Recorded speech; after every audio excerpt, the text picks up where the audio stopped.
happened there. I don't know if you got notified that I went live, but I clicked live and there was essentially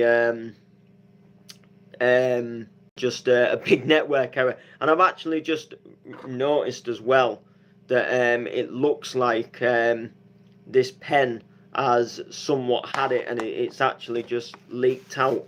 And I actually picked it up without realising, and I've got pen ink on my hands. Wow. Yeah, welcome back to another stream. I think this is a stream that I think I did briefly touch up on what we're going to talk about, but I don't think I gave it its. I don't think I gave it its like I don't think I gave it like its own official stream. So tomorrow, with work, I am my workplace. For those of you who don't know, I work for an organisation called the Goodwin Development Trust, and I work on a program called the Hull Youth Music Network, and I also work on a program called Youth Arts Takeover. Now, Goodwin and Youth Arts Takeover have joined on board with another organisation called Get It Loud in Libraries, and it's essentially trying to again aspire young people to get involved into the music industry. It's trying to show people sort of like light, and sort of like trying to show them a way, and sort of say, look, you can get into the music industry. Things happen that you can come down and take part in. So we're running a little night tomorrow.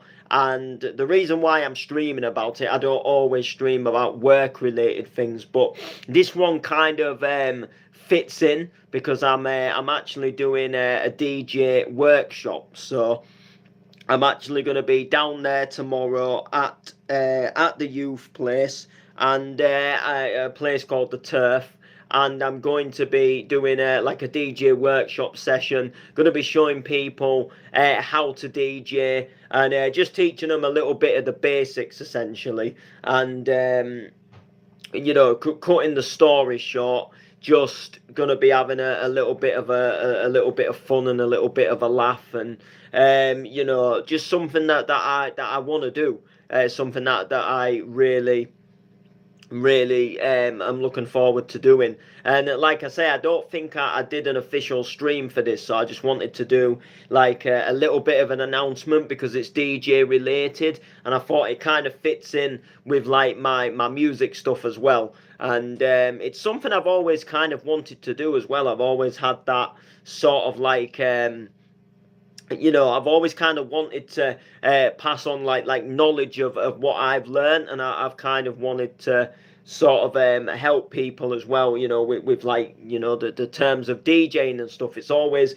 something that I've always wanted to do, but because I've always been sort of like up and coming myself, you always question like, are you really, when you're learning yourself, are you incapable of teaching somebody else? But then, with DJing, you're learning all the time. Yeah, you might pick up beat matching, but there's so many different skills. I mean, there's so many things as a DJ that I can't do. Like, I'm not gonna lie, my scratching is terrible, and I give it a go because I don't care. I enjoy it. I give it a go, and I try to learn as well. But I think as a DJ, we are always constantly learning. So then it made me think, well, yeah, I can teach the basics of what I've learned so far, and hopefully help people get on the right path to sort of what can I say, being able to get that first couple of tracks beat matched, and just essentially hopefully help some people. If I can see somebody sort of getting a tuning beat for the first time, and sort of like buzzing off of it, then to me, that's excitement. To me, that would be like a mission accomplished. That I've helped that person.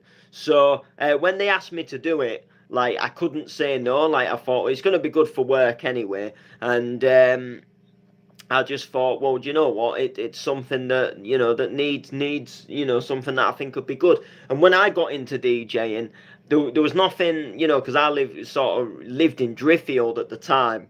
There was nothing really there. There was no one giving out like DJ lessons there, and if you wanted, I mean, I know there is a guy, DJ Poison, I think in Hull, he does DJ workshops. But for me at the time when I was just first getting into it and living in Drift, I would have had to have travelled, and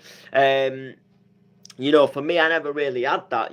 If I was in Hull and I was at a mate's house having a session party, yeah, jump on the decks, and that was all great, good, and that was all so sort of like learning me. I was having to go on the decks, I was trying it out, but there was no one physically stood there saying like, this is what you do. This is what you need. It was more just, have a jump on the decks, and I just sort of, had watched what the others were doing, and just kind of taking it from there, and just essentially sort of followed what they was doing, and I sort of because I've always been into music, I sort of knew sort of what to do. I just didn't know how to do it. So like I knew obviously like you press Q and then you press play. I knew you moved the jog wheel. I just for some reason at first to me I just could not get it in beat.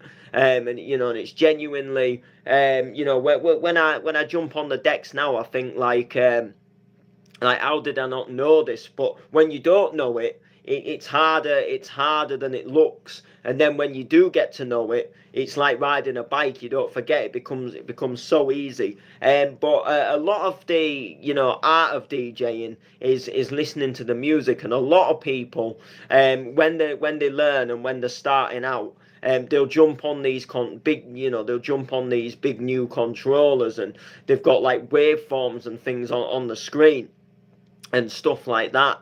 And they'll be having a live stream at home on the RX2, and all the waveforms will be nicely going in next to each other for them, and they can you can sort of see what what's happening on the screen, and if you are just going out a bit, you can just tap the sync button. And people will rave and buzz off of it, and then they'll get that first booking and they'll jump into the club, and it'll be CDJs. And CDJs, although some of the new ones, they have waveforms on the screen, they're not next to each other, and they're not lined up like they would be on a controller. So then they've got that panic of, oh, I'm not used to this equipment. And that's the thing, like you shouldn't, as a DJ, it shouldn't be as such how used to the equipment you are. It should be the ear for the music, whereas me, not blowing my own trumpet, but I've come to a level now in DJing where I can jump on a Newmark controller and have a mix. I can jump on a pair of CDJs and have a mix, and the fact that I ain't gonna see the waveform doesn't necessarily bother me. It's not something that makes me think, oh, I'm not sure about this set, I can't see the waveforms. I'll jump on the vinyl, and I might be a little bit rusty on the vinyl, but I do know the basics of what I'm doing. And I think when I give out this lesson, I'm gonna try and really focus on that sort of using your ear. Yeah, you can see what's happening on the screen, and it's a bit of a help, but you don't want to become too reliant on the screen, because controllers are different to CDJs, although the same sort of basic and principle works. But people that start off using these controllers, like I say, they look at the screen and they let the waveform tell them, when the two little red markers line up, yeah, the track's in beat. But the thing is not all tracks are like that, and not all tracks, the controllers don't always read them at the correct beat, the correct sort of BPM. And sometimes they don't, the little red markers don't always get put in the right place on the waveform. So sometimes when you sync, or if you're trying to match up the red lines, you still won't be in beat. And this is where people, they get too reliant on thinking that the waveforms are just going to do it for them, and the waveforms, they're not going to do it for them. So I'm going to focus hopefully a little bit more about sort of like using your ear, and having a listen to using your ear, and hearing the music.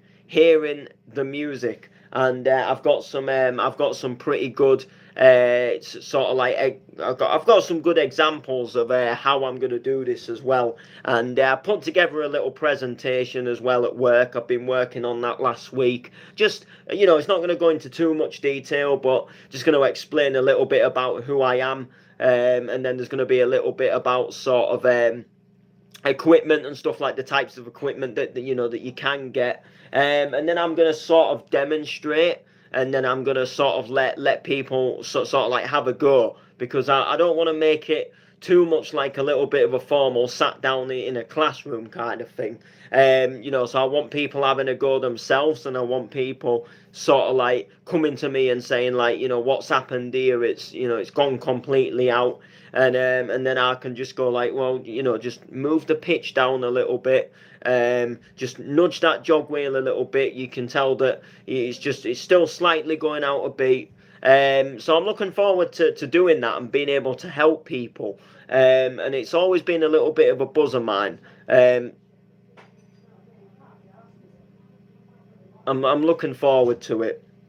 That's all I'm saying. So, yeah, so a bit of a short one, really. But I just thought I'd make a little announcement, because it's still DJ related. I'm going to DJ there and sort of show them what to do. Let them have a go as well. So, yeah, just, why not? It's, I feel like, DJ related, music related things, I feel like they're stuff that is relevant to this channel, stuff that I want to post on this channel. And, to take it from there. So, yeah, make sure to like, make sure to comment, share, subscribe. I think someone's just gone in the bathroom, and I was going to go and wipe this pen ink off of my hand. It's usually I always have bad luck when it comes to like going to the bathroom. Like, normally I always like go down to go to the bathroom just as someone's gone in. It's just one of them things. There's no like I'm trying to think what. There's no like little digital screen that I can look up here and it'll say one person in the bathroom, 0 person. Like you get that sometimes on certain, like office buildings, and it'll tell you how many people are in the building. Oh, that'll be. Or one of them little like WC buttons, and if it goes red, there's someone in it. If it's green, then there's no one in it. Do you know what I mean? So anyway, make sure to like, comment, share. I'm going to attempt to get this off my hands, and we'll see you soon.